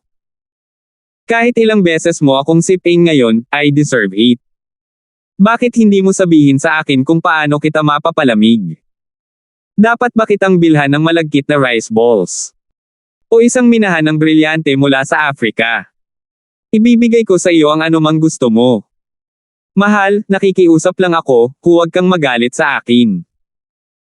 Bagamat hindi nila naiintindihan ang Mandarin, nalaman ni Park Chian at ng iba pa na si Justin ay maaaring may nagawang mali at ngayon ay humihingi ng tawad. Awkward na nagtawanan ang mga tao. Hindi kailanman sumagi sa kanilang isipan na si Justin ay sobrang takot sa kanyang asawa. Si Sheila, sa kabilang banda, ay hindi nahihiyang humajejek. Noon pa man ay alam na ng dalaga na sina Justin at Jinky ay may isang bagay na hindi kapani-paniwalang nangyayari, at maaari na niyang hulaan na si Justin ay tiyak na naging karaniwan na niyang sarili muli. Panunuya, naglakad siya palapit kay Jinky. Guru, ang iyong kasintahan ay nakaluhod na nagmamakaawa kay Sister Marian dahil sa iyo. Wala ka bang sasabihin? She nudged her, spewing the words in one breath. Nagulat pa rin si Jinky. Mula sa kanyang nakita, maaaring tunay na lalaki si Justin, ngunit talagang lumuhad siya kay Marian. Ang mga lalaki ay hindi dapat madaling lumuhad. Bilang resulta, naramdaman ni Jinky na ang kanyang impresyon kay Justin ay ganap na nabasag. At muli, si Justin ay tila mas makatao, mas palakaibigan, at mas madaling makihalubilo. Kasabay nito, naramdaman din ni Jinky ang agwat sa pagitan ni Marian at ng kanyang sarili sa puso ni Justin. Walang alinlangan na ang kaibahan ay medyo malinaw. Mangangailangan ng hindi maarak na puhunan ng damdamin ng isang tao upang maalis ang pagpapahalaga sa sarili ng isang tao at mapaluhod siya ng maluwag sa loob, sa halip na magpaluhod lamang ng isang tuhod bilang isang gawa ng simbolismo. Habang sinisisi ni Jinky ang kanyang sarili, tahimik din niyang inamin na ito ay isang hindi maiiwasang contradiction na hindi niya matakasan. Hinaplos niya ang kanyang mga braso at mahinang nagsalita ng may determinasyon, Sister Marian, alam kong talagang kamumuhian mo ako, ngunit ipinapangako ko na magiging masunurin ako sa iyo sa hinaharap anuman ang mangyari. 11:31. Walang magawa si Marian laban sa lalaking nakatayo sa kanyang harapan. Nang marinig ang mga pakiusap ni Jinky, muling lumambot ang kanyang puso. Sa pagsasalita tungkol dyan, si Jinky ang unang nakilala si Justin. Na-develop din muna ang feelings niya para sa kanya. Sa katunayan, siya ang nagpilit kay Justin na magpakasal pagkatapos ng isang walang katotohanan na gabi. Hanggang ngayon, kailangang gamitin ni Marian ang kanyang pagkakakilanlan bilang isang asawa habang siya ay nakatayo sa mas mataas na batayan ng moralidad. Habang bumabaon ang pag-iisip, mas lalong nagalit si Marian kay Justin. Ang lahat ng ito ay dahil sa bastos na ito. And to think na nakangisi pa ito hanggang tenga sa kanya na parang tulala. Kung hindi dahil sa kanya, haantong ba siya sa kaguluhang ito? Habang si Marian ay nagpupumilit na magdesisyon, ang kanyang mga binti ay biglang hinimas. Sa isang pagkakataon, sinunggaban ni Justin si Marian at niyakap ang magkabilang matambok nitong hita habang ang ulo ay nakadikit sa mga ito habang sinisimulan niyang kuskusin ang mga ito. Ikaw. Anong ginagawa mo? Hayaan mo na. Agad na namula ang mukha ni Marian. Bakit parang bata siya? Lahat ng nakatayo sa tabi ay natulala. Ang lawak ng pagiging makapal ni Justin ay lumampas sa kanilang inaasahan. Hindi matukoy ni Jinky kung si Justin ay seryosong nagmamakaawa o sinusubukan lang niyang iwasan ito. Minasa ni Justin ang malambot na hita ni Marian gamit ang kanyang mukha, ninanamnam ang halimuyak ng halimuyak na nagmumula sa kanyang balat. Masungit ang mukha, nakiusap siya, mahal, kung hindi mo ako patatawarin, luluhod ako sa harap mo magpakailanman. Labis na bigo si Marian. Ang tanga mo, ganun ba ako kadaling pakiusapan? Hindi ba ako magagalit sa'yo kapag niyakap mo ang mga hita ko? Halatang binubuli mo lang ako. Kung gayon, kung binitawan ko ang iyong mga paa, mapapatawad mo ba ako?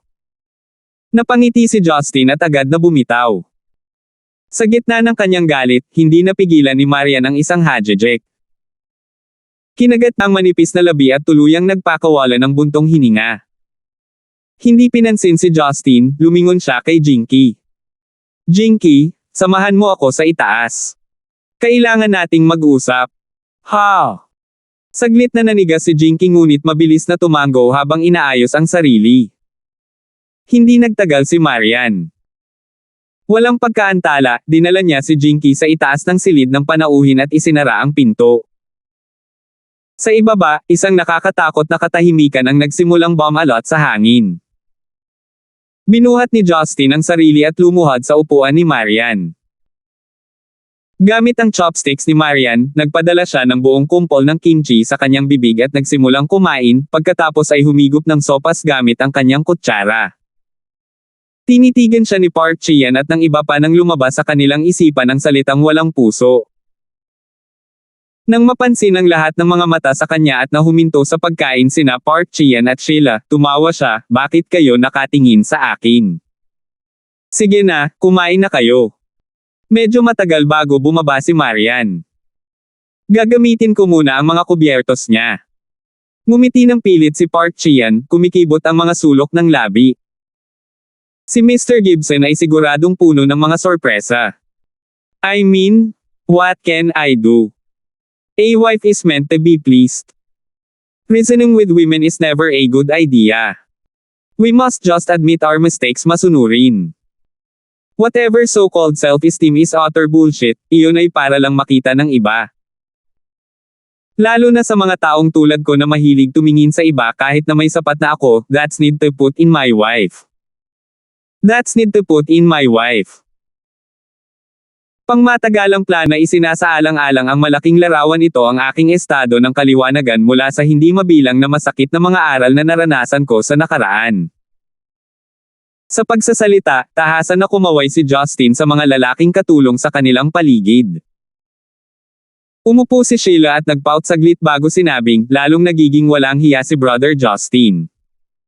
Hindi ka ba talaga nag-aalala kay Teacher Vivienne? Paano kung paiyakin siya ni Sister Marian? Umiling si Justin. Imposible. Alam kong galit si Marian, pero ako lang ang ita-target niya. Pinag-isipan ko muna ito ng mabuti bago bumalik at tatanggapin ko ang anumang kahihinatnan na darating. Mr. Gibson, baka nagkakamali ka. Ang pagkakaroon ng ilang mga babae ay hindi malaking pasanin para sa isang lalaking may kakayahan ka. Noong araw, hindi maiiwasan ang pag-aasawa, pati na ang mga monogamous na relasyon. Ang isang walang kakayahan na lalaki ay hindi kayang mag-alaga ng isang asawa samantalang ang isang may kakayahang lalaki ay kayang mamuhay ng marangya at mayaman sa buhay ng dalawang asawa. Kasunduan sa pagitan ng mga lalaki at babae, kaya naman, Mr. Gibson, hindi ka dapat masyadong magsawalang bahala tungkol dito, sabi ni Park Chian na may kasamang theatrical wave ng kanyang mga kamay. Tumawa si Justin. Mukhang naranasan ni Pangulong Park Chian ang kanyang makatarungang bahagi ng masasayang panahon. Umubo ng awkward si Park Chian sa pagtatangkang ilihis ang atensyon sa kanyang sarili. Lumingon siya at tumingin kay Sheila na nakatitig sa kanya nang hindi kumukurap. Isa lang akong ordinaryong matanda. Please, Mr. Gibson, enjoy your meal. Lolo, parang hindi ka talaga sumasang-ayon sa ginagawa ni Kuya Gibson. Biglang tanong ni Sheila. Hindi inaasahan ni Park Chian na ganoon kapurol si Sheila. Pagkatapos ng ilang sandali o dalawang pag-aalinlangan, pagkatapos ay nagtapos siya, makatuwiran para sa isang may kakayahang lalaki tulad ni Mr. Gibson na paboran ng maraming babae. Bagamat hindi siya lubos na nalaman sa background ni Justin, si Park Chian ay may matalas na mga mata at masasabi pa rin niya na si Justin ay hindi kasing simpleng tao gaya ng inaakala. Not to mention the fact na nagtataglay pa siya ng ganitong misteryosong elixir. Talaga. Si Sheila ay nagsaya sa loob, kumikinang ang pananabik na tumatawid sa kanyang malaki at magagandang mata. Tumingin si Park Chian sa kanyang apo, nalilito. Sheila, bakit biglang tanong? Natigilan si Sheila, pagkatapos ay inilabas ang kanyang dila at sumagot, wala lang. Mabilis na ibinaba ni Sheila ang kanyang ulo at nilagyan ng iba't ibang seafood ang kanyang mukha. Gayunpaman, habang lumilipat ang tingin ni Park Chian sa pagitan ni Sheila at Justin, napalitan ng pag-aalala ang kanyang mga mata. Ang walang hiya at walang puso na si Justin sa mata ng iba ay, sa katunayan, ay hindi kasing dami ng kanyang hitsura. Ang kanyang isip ay patuloy na lumilipat sa silid sa itaas habang inilarawan niya ang 12-dosenang pagkatapos ng 12-dosenang iba't ibang mga senaryo para sa kung ano ang maaaring mangyari sa dalawang babae. Isang bagay ang sigurado, na hinding-hindi kakayanin ni Jinky ang katalinuhan ni Marian. Bagamat sinabi niyang hindi niya kailanman maiangat ang kanyang ulo sa kanila, paano naging posible na hindi magsisisi? Sinasadyang pinipigilan ang pagnanais na gamitin ang kanyang banal na kahulugan, nadama ni Justin na dapat pa rin niyang igalang ang desisyon ni Marian. Nang siya ay nagpapakasasa sa isang palabas sa telebisyon sa ibaba sa sala pagkatapos ng hapunan ay may mga paggalaw na nanggaling sa guest room sa itaas. Bumaba si Marian kasama si Jinky sa likod niya. Mukha siyang pagod pero halatang nabawasan ang galit niya. Lumunok si Justin bago niya sinisiyasat si Jinky. Wala siyang nakitang bakas ng luha sa babae. Parang nababasa niya ang isip ni Justin, sumigaw si Marian, huwag ka nang magtaka, hindi ako pumupunta sa likuran ng mga tao at bash sa kanila. Napangisi si Justin, syempre hindi, alam ko na ang aking pulot ay palaging mapagbigay. Isang mahinang buntong hininga ang pinakawalan ni Marian. Nakausap ko si Jinky at nami-miss niya ang kanyang mga magulang sa Stonegate, kaya napagpasyahan niyang ihinto ang pag-aaral sa kanyang doctorate. Wala ako sa magandang posisyon para tulungan siyang makakuha ng trabaho sa edukasyon pabalik sa Stonegate, kaya dapat mong kausapin si inay tungkol dito. Marahil ang kanyang mga koneksyon ay maaaring makakuha sa kanya ng lugar sa Education Bureau o anumang katulad na mga unit. Agad na tumanggi si Jinky. Hindi. Ayos lang, Sister Marian. Magtuturo lang ako sa high school. Huwag kang mag-alala tungkol dito. Kung makakatagpo ka ng ilang maligalig na estudyante o supervisor na may masamang intensyon, sa tingin mo ba ay magiging maginhawa ang puso ng taong ito? Inilibot ni Marian ang kanyang mga mata kay Justin. Hindi ba tama iyon? Tumango si Justin, nahihiya. Honey, napaka-maalalahanin mong tao. Hahayaan ko ang nanay ko na mag-ayos mamaya. Walang alinlangan na si Jinky ay may kakayahang humawak ng isang regular na posisyon sa Education Bureau, isang bagay na ligtas at matatag. Sa ganoong paraan, ang babae ay hindi magiging masyadong walang ginagawa o labis na trabaho. Ito ay hindi ibinigay sa maimpluwensyang kapangyarihan ng pamilya Gibson. Naramdaman ni Jinky ang isang alon ng emosyon na bumabaha sa kanyang loob bago napagtantong tumulo na ang mga luha sa kanyang mga mata.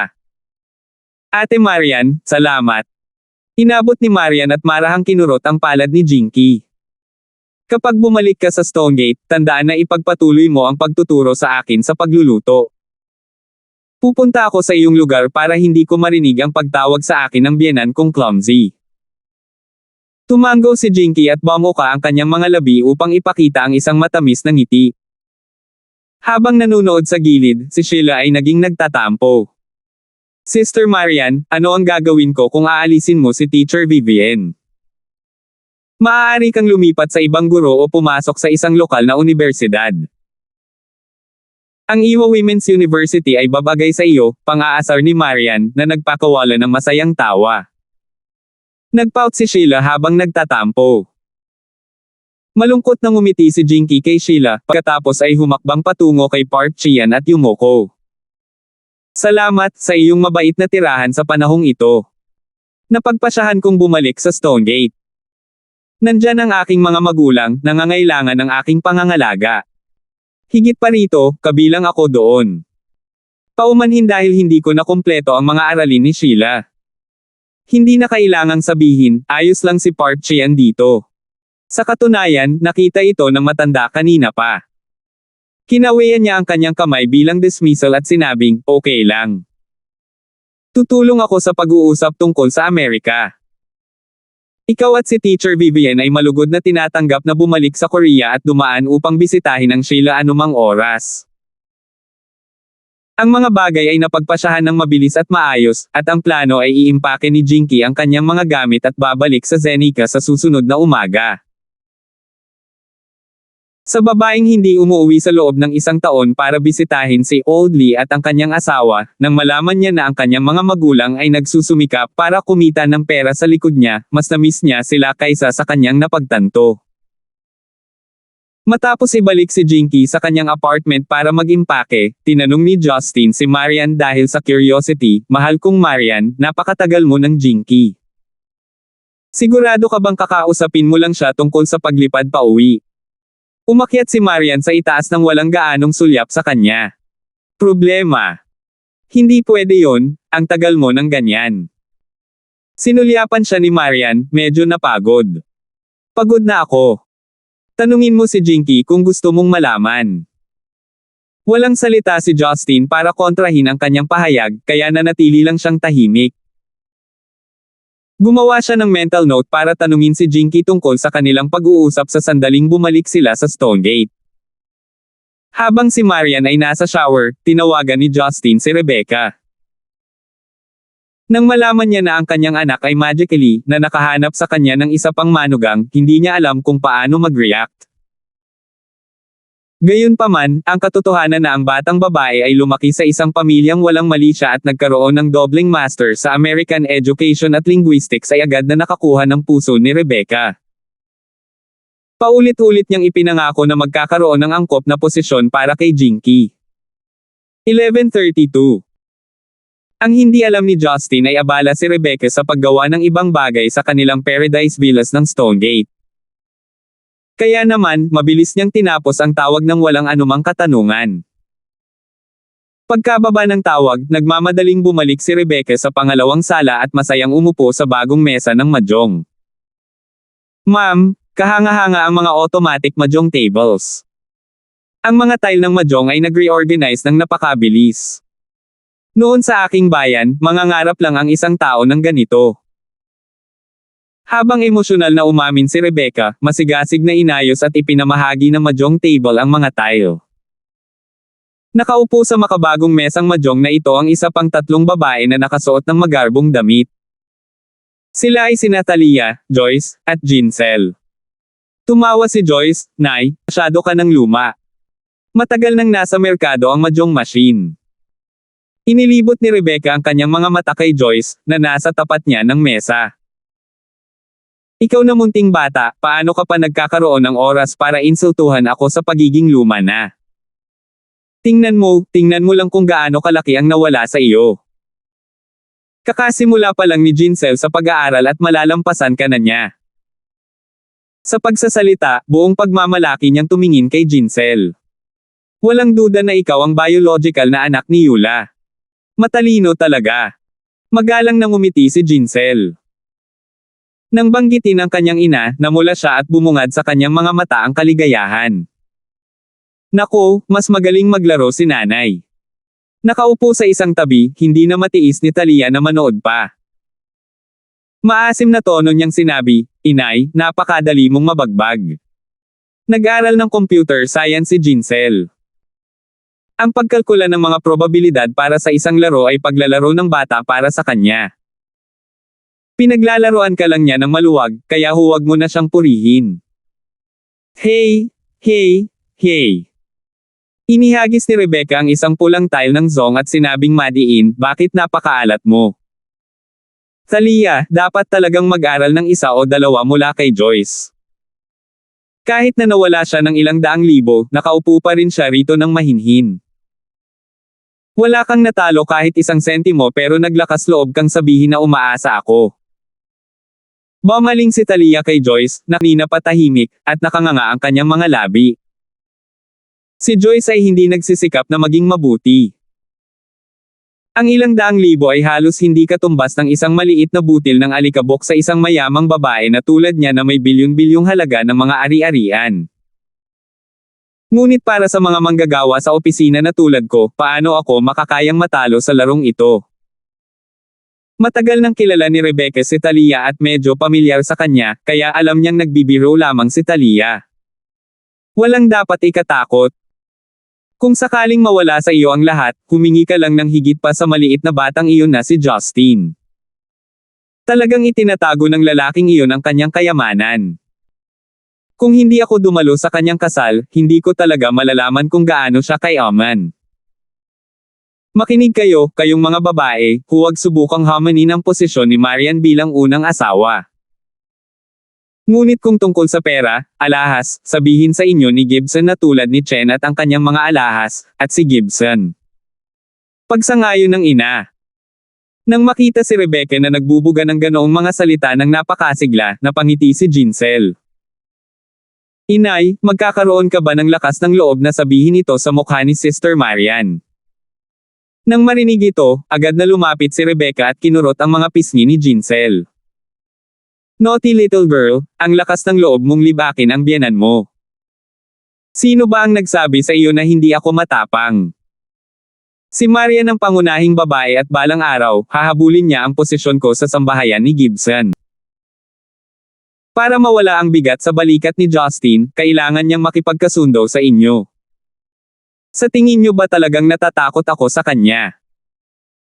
Habang si Rebecca at ang kanyang tatlong mga manugang ay abala sa pagtawa, pumasok si Yuna mula sa pangunahing sala. Pumasok si Yuna na may dalang plato ng hiniwang cantaloupe. Inilagay ito ni Jinsel, masuyong hinaplos niya ang kanyang buhok at nagtanong na may ngiti sa kanyang mukha, ano ang pinag-uusapan ninyong mga babae? Mukhang nagsasaya kayo. Ano pa ba ang maaari nating pag-usapan? Kalokohan lang, mapaglarong pag-dismiss ni Rebecca. Gayunpaman, Yula, napakampiling mo sa iyong anak. Mawawala si Marian sa pagbabalik niya. Ang mukha ni Yuna ay naging kulay rosas. Stop exaggerating. Mula pagkabata ay binabantayan ko na ang dalaga. Pare-pareho lang sila. Humajejek si Jinsel. Inay, nanalo na ako ng mahigit 100,000.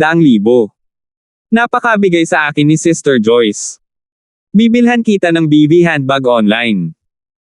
May nakita akong orange na disenyo na babagay sa iyo lalo na. Lumalabas lang si nanay para mag-grocery. Tsaka, di ba marami na tayong branded na handbag sa bahay? Nakita ni Yuna ang salansa ng mga daang dolyar na perang papel sa gilid ng mesa ni Jinsel na lumalaki pa rin sa laki, pagkatapos ay tumikim bilang tugon. Nako, bakit lahat kayo nakakuha ng napakaraming pera? Ang lugar na ito ay nagiging kasino. Hindi lamang mayroong napakalaking limpak-limpak na pera, ngunit mayroon ding 7 o 8 leather na mga briefcase para sa kanilang mga imbak na pera na nakalatag lamang sa gilid ng bulwagan. Nagpout si Joyce. Sinabi ni nanay na gumamit ng pera. Siyempre. Hindi tulad ng wala tayong pera, at tiyak na mas kawili-wiling maglaro ng mahjong gamit ang totoong pera. Tutal, pamilya pa rin tayo kaya hindi mahalaga ang manalo o matalo, tuwang-tuwang bulalas ni Rebecca. Walang lakas na bumantong hininga si Yuna. Kung nalaman ng dalaga na nag-order ka ng mahjong machine at nilero mo ito ng matagal, malamang na magagalit siya sa loob ng ilang araw. Medyo nag-aalalang sumigaw si Joyce, Yuna, dapat mong patunayan ang pagiging inosente ko. Nandito lang ako dahil pinapunta ako ni inay. Jeez, titingnan mo ba ang sarili mo? Bakit parang daga kang tumatakbo mula sa isang pusa pagdating kay Marian? At tinatawag mo ang iyong sarili na chairwoman, saway ni Rebecca sa pagitan ng mga tawa. Fine. Ako ang bumili ng mahjong machine at ako ang nagpatawag sa inyo dito para mawala ang pagkabagot ko. Anyways, you girls don't normally stumble across many chances to get along. Since we are a family, we can play some tiles and get to know each other. Tumango si Joyce at napaawang ang labi niya sa kahihiyan. Ina, iniisip mo na ang mga masalimuot na planong ito. Hindi maiwasang mapansin ni Talia. Nagpalitan ng tingin ang tatlong babae at mabilis na nakilala ang mga ngiti sa mata ng isa't isa. Sa totoo lang, alam ng mga babae ang pagkakaroon ng isa't isa, ngunit ang pag-iisip ng kompetisyon ay hindi kailanman nangyari sa kanila. Una, si Justin ay ang ehemplo ng isang taong may bangges na sigla. Sa makatuwid, ang sinumang babae lamang ay hindi magiging sapat upang masiyahan siya. Higit pa rito, alam nila na hindi praktikal na kalabanan si Marian. Dahil dito, inalis nilang lahat ang kaunting pag-iisip nila at tumuon na lamang sa kasiyahan sa maliit na kasiyahan na mayroon sila. Ang pinakamahalagang dahilan ay ang paglilinang din ng mga batang babae sa tabi ni Justin, alam na mapapanatili nito ang kanilang kabataan at kagandahan at ito ay lubos na magpapahaba ng kanilang buhay. Para bang ito ang nagbukod sa kanila sa mga ordinaryong tao. Habang naglalakad sila ng magkatabi sa parehong espesyal na landas, sila ay naging sobrang higpit ng wala sa oras at halos palaging nahuhulog ang bawat isa ng paghanga at papuri. Siyempre, sabik na huni ni Rebecca, hindi umaalis ang kanyang mga mata sa mga tile na patuloy niyang hinugot mula sa stack. Biglang sumagi sa isip niya at nagtanong siya, bakit hindi ko nakita sina Roslyn at Melinda nitong nakaraang 2 araw? Alam kong abala si Karina sa paghabol sa mga kriminal ngunit ang dalawa ba ay may trabaho rin. Si Talia, sa kabilang banda, ay nakikipag-ugnayan kina Roslyn at araw-araw. Si Roslyn ay interesado lamang sa paglilinang. Sinabi niya na naramdaman niya ang ilang mga diskarte mula sa soul-forming realm at nagsasanay siya ng sarado ang kanyang mga pinto. Pumunta si Melinda sa Paris para magtrabaho. Wow! Ang galing ni Sister Roslyn. Si Jinsel ang pinakamaalam pagdating sa pinakamaliit na detalye ng paglilinang. Hindi ba kakasimula pa lang niyang mag-cultivate? Hindi ako makapaniwala na nararamdaman na niya ang soul-forming realm. Oo, minsang binanggit ng asawa namin na ang mga kwalifikasyon ni Roslyn ay hindi mas mababa kaysa sa kanya. Kung hindi ako nagkakamali, kahit si Karen sa Beijing ay maaaring hindi kapantay sa kanya, naiinggit na daing ni Talia. Tila may napagtanto si Joyce bago siya nagtanong, Inay, bakit hindi ka rin magtanim? Kung nanatili tayong bata ngunit tumanda ka, napakahiyang. Nakangiti si Rebecca habang nakatingin kay Joyce. Ang batang ito ay napakahusay na pasayahin ang mga matatanda. Dapat mong palitan ang iyong pangalan mula sa Joyce sa masaya. Sa totoo lang, nabanggit na ito ni Justin noon pa, ngunit kami ni Yula ay matanda na. Huli na ang lahat upang magtanim mula sa simula at kung pipilitin natin ang ating sarili na gawin ito, ang ating katawan ay hindi makayanan ito. Kaya't binigyan niya kami ng ilang mga gawain at iniutos sa amin na magsagawa ng tuto. Mahabang buhay habang hindi nakakasira sa ating pundasyon.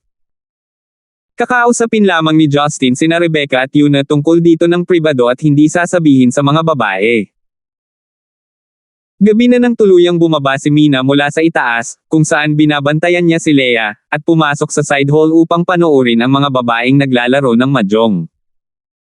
Tanong ni Rebecca na tila nakakatakot ng ngiti. Mina, gusto mo bang sumali sa susunod na round? Agad namang umiling si Mina. Hindi ko kayang laruin ito. Isang round lang ang kailangan para umabot sa 10,000. Tara, pamilya lang tayo naglalaro ng pera. Walang magawang ngumiti si Rebecca at nagtanong, natutulog ba si Leia? Tumango si Mina. Oo, siya nga. Gusto kong hayaang matulog si Leia sa aking kama, ngunit pinilit niyang matulog sa kama ng kanyang ina.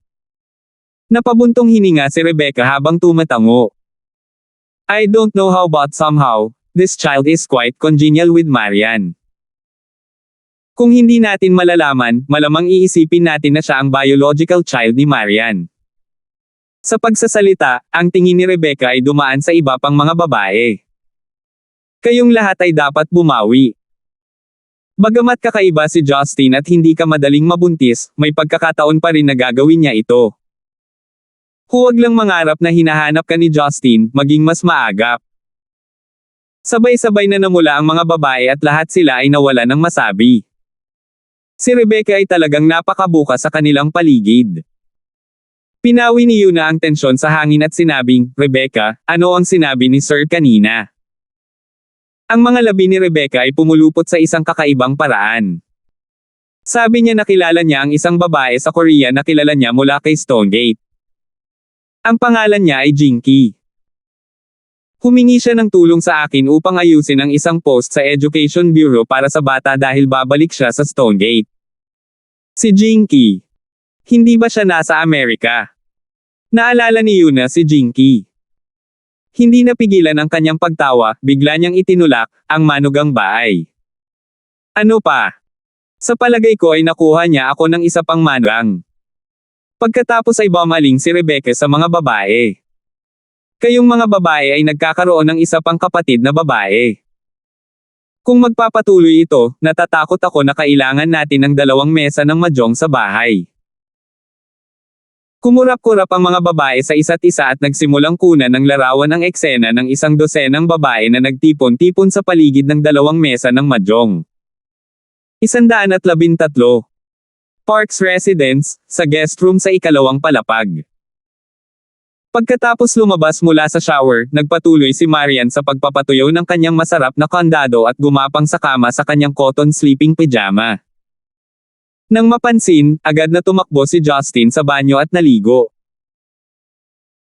Nagmamadali, pinatuyo niya ang kanyang sarili na may malawak na ngiti sa kanyang mukha, ang mga plano ng pagpapakita ng kanyang mahusay na pagganap, sa kama ay masiglang umuusad sa kanyang ulo. Bagamat nakipagnegosyo na siya kay Jinky, hindi ito sapat para sa kasiyahan ni Justin. Higit pa rito, malinaw na hindi pa rin masaya at nagagalit si Marian sa kanya, at lubos na naniniwala si Justin na kung siya ay magiging mas mahusay sa kanilang pagsasama, ang lahat ay magiging mas maayos. Nang siya ay paakyat na sa kama, gayunpaman, inilapit ni Marian ang kanyang ulo sa kanya na may malamig na titig na tila tumatago sa kanyang kaluluwa. Bumaba ka. Ha! Sabi ko bumaba ka, malinaw na binigkas ni Marian ang bawat salita, ang tono niya ay walang laman at walang nararamdaman. Huwag kang papasok sa kama nang walang pahintulot ko. Nang marinig ang matatag, hindi mapag-aalinlangan ng mga salitang ito, si Justin ay sumampal sa isang malungkot na ekspresyon at dahan-daang umatras sa kama. Napaluhod siya sa sahig. Mahal, huwag kang masyadong malupit. Tingnan mo, lumuhad pa ako sa harap ng lahat para sa iyo. Hindi mo ako pwedeng tretuhin ng ganito habang buhay. Ba't sa utos ko ba? Sabi ko bumangon ka na pero parang ayaw mo. Ano ngayon, nagkamali ba ako sa pagyaya na matulog ka sa sahig? Hindi mahanap ni Justin ang mga salita para kontrahin ang kanyang pahayag, kaya nagsuot na lang siya ng inosenteng mukha at humiga sa mga floorboard. Nang makitang tumigil na si Justin sa pagtatanggol sa sarili, malamig na bumaantong hininga si Marian at tumalikod. Sa isang mabilis na paggalaw ng kanyang palso, pinatay niya ang lampara sa gilid ng kama at umakyat sa kama upang matulog. Si Justin ay tumilapon at lumingon sa sahig ng hindi bababa sa 1 oras. Bago niya namalayan, malapit na ang bukang liwayway. Sa kabila noon, hindi pa rin siya makatulog. Sa totoo lang, hindi niya akalain na si Marian ay lumalampas sa linya. Kung sa bagay, inihanda pa niya ang sarili para sa Cold War na ito. Higit pa rito, sa huli ay nagpapasalamat siya na hindi siya pinansin ni Marian tulad ng ginawa niya noon. Sa kabaligtaran, pagkatapos ng masusing pagmumuni-muni ng mga kaganapan ngayon na may mas kalmadong isip at kaluluwa, nalaman niyang ang mga pagsasaayos ni Marian para kay Jinky ay nagpainit sa kanyang puso.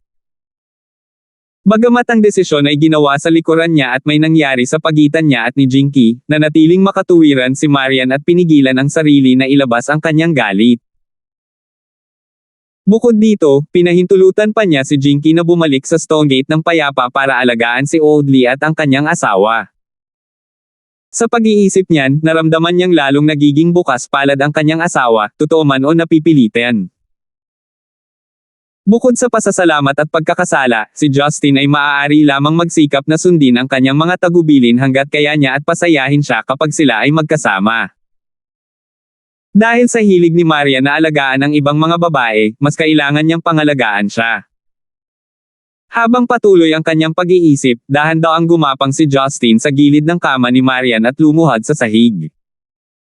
Ang mahinang liwanag ng bituin ay sumikat sa bintana at dumapo sa maselang mukha ng babae.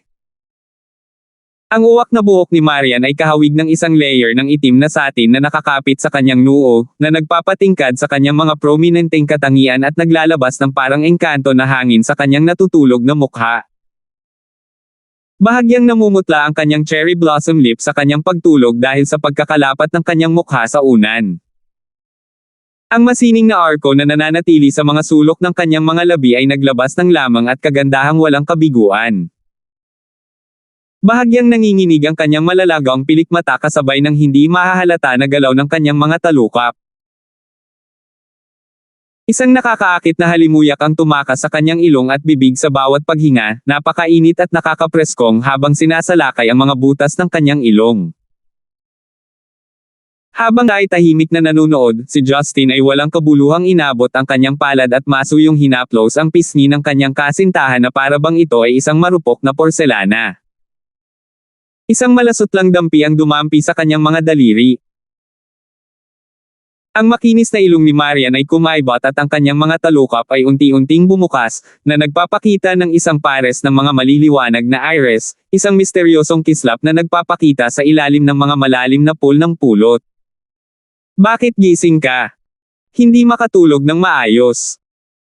Sinulyapan ni Marian ang lalaking nakahiga sa gilid ng kama na may mga pulgada ang layo sa mukha niya at buong binibigkas ang kanyang mga salita, gaano ka nakatagal naghahanap. Natahimik si Justin at sinabi pagkatapos ng ilang sandali ng pagmumuni-muni, mga 10 minuto, sa palagay ko. Naging masaya ba ito? Napaka. Isang magandang kurbo ang lumitaw sa mga sulok ng bibig ni Marian sa tila isang ngiti. Hindi binawi ni Justin ang kanyang kamay. Sa halip, patuloy niyang hinaplos ang mukha ni Marian ng may pagsamba. Hindi maitago ni Justin ang emosyonal na buntong hininga na kumawala. Marian, minsan kapag tinitignan kita, parang ang oras ay isang hindi makatutuhanang konsepto. Parang may isang taong kasing charming mo na mawawala sa isang iglap. Ang mga ilusyon na nagkakatoto lang dahil sa maliwanag na dahilan sa aking mga mata. Kaya lang na-curious ako sa totoong pagkatao mo. Ito ang dahilan kung bakit lagi kitang pinagmamasdan mula pa noong una. Ngayon, sa wakas, may ideya na ako sa iyo, sa wakas. Kaya minsan pakiramdam ko ay napakalayo mo sa aking maabot, natatakot ako na baka bigla kang mawalan, natatakot din ako na ikaw ay isang bituin lamang sa kalangitan sa gabi, wala nang mahahanap pagkatapos ng isang kisap o dalawa, sa kabila ng iyong makapigil hiningang kagandahan. Nakikinig sa taos-pusong pag-amin ng lalaki, nagsimulang maiyak si Marian. Saglit niyang ibinuka ang kanyang mga labi at nagsimulang marahan, kung maaari mo akong pretuhin ng seryoso sa lahat ng oras, iyon ay mas mabuti. Hindi mapigilan ni Justin ang kanyang pagtawa. Lagi naman akong seryoso. Kaya lang hindi ka naniniwala na seryoso ako. Kalokohan, ungol ni Marian, nagtatampo. Ngumiti si Justin, honey, cool na ba tayo ngayon? Nakita kong ngumiti ka. Inilibot ni Marian ang kanyang mga mata sa kanya at hindi tumanggi. Ang kanyang katahimikan ay tila kumakatawan sa isang silent affirmative. Tumaas ang isang kilay ni Justin at sinabing, dapat ba akong gumawa ng karagdagang bagay para ipakita sa iyo kung gaano ako kaseryoso? Ano ito? Napukaw ang pagkamauusisa ni Marian. Umaasa siya na mas ka-sweet talk pa siya ng lalaki. Bigla-bigla, nagpakawala si Justin ng masama. 3 oras pa bago sumikat ang araw. Dahil pareho tayong gising, bakit hindi natin samantalahin ang dilim ng gabi? Ang magiliw at matamis na kapaligiran na inilagay ni Marian sa kanyang sarili bago ito ay agad na binawi. Parang itinapon lang siya sa isang tumpok ng kalokohan. Sa sobrang galit ng babae ay tumalsik siya, kumuha ng unan gamit ang 2 kamay, at pinalipad iyon sa lalaki. Justin, pumunta ka sa impyerno. Ang gabi ay nagsara sa isang walang katapusang cacophony ng mga pag-alit na sumpa at nakakasakit ng kaluluwa na hiyawan. Natural na nabigo si Justin na magpaputok ng mga bala na dati niyang na-stock ayon sa gusto niya. Sa kabutihang palad, pansamantalang natanggal ni Marian ang buhol sa kanyang puso sa gitna ng away. Hindi ito ang unang pagkakataon na nagalit siya sa kanyang pag-iibigan. At saka, hindi ito isang babaeng lumabas ng wala saan. Si Jinky, na matagal na nilang kilala, kaya mas madali para sa kanya na tanggapin ito. Kinaumagahan, pumunta si Park Chian sa ospital para sa pagsusuri. Laking gulat ng mga doktor, na sinasabing ito ay isang himala na kanilang nasaksihan.